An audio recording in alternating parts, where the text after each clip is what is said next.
Get ready with me while I talk to you about the Fugitive Slave Act of 1850, and arguably why it's a date in American history that you should know about. Now, to talk about this law, I need to backtrack you to 1793. During this time, it was common for slaves to start running away from their plantations because the North had previously started to abolish slavery for good.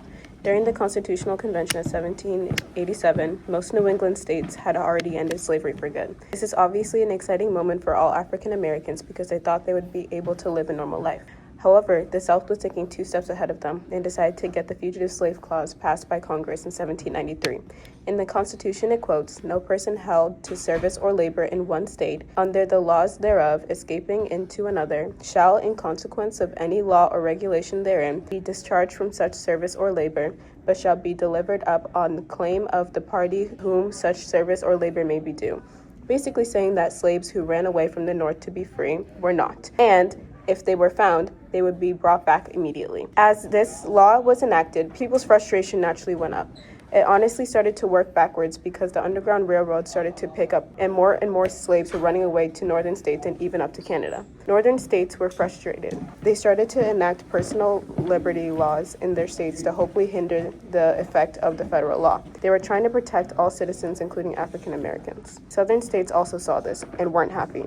To double down on what they mentioned in the previous act, they decided to enact another Fugitive Slave Act in 1850. In this act, they decided to make things more frightening and clearer. A few things mentioned were anyone who had tried to help slaves run away, whether that was independent or through the Underground Railroad, would be fined up to $1,000 and arrested for 6 months. Any official marshal who would refuse a warrant to capture fugitives or a slave ran away on their watch would be fined up to $1,000. Citizens were a little too highly encouraged to make citizens arrests if they found a fugitive. They would even be paid for it.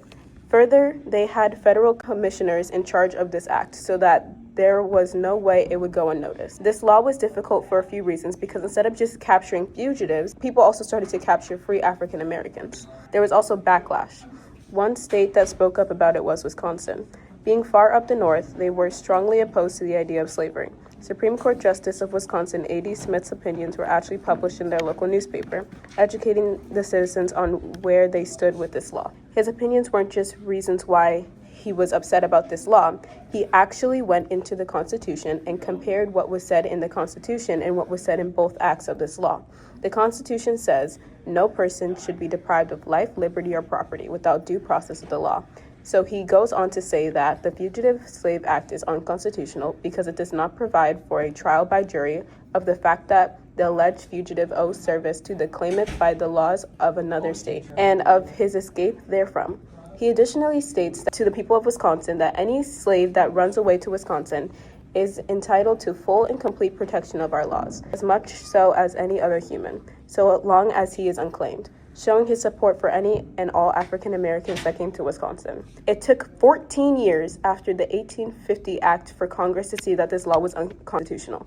On June 15, 1864, the United States Senate officially repealed both Fugitive Slave Acts. Slaves who ran away no longer had to look over their shoulder every time they were out, and they were able to start living that normal life they were looking for all along.